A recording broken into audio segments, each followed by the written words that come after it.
आज मेरो आँगनमा लामा दाइ आउँछ, मधुर पिम्ब बाजामा लेखको गीत गाउँछ। जब स्याम्ब स्याम्बीको सुरुलो कण्ठ सुन्छु म, अनि गोसाई कुण्ठको टाकुरीमा हुन्छु म।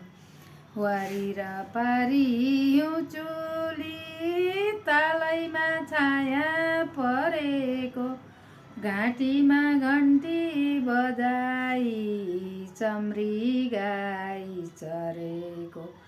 आउँछ बुकी फुलको मङ्ग मङ्ग बासना, गाउँछ पिम्ब बाजाले प्रीतिको मिठो सम्झना।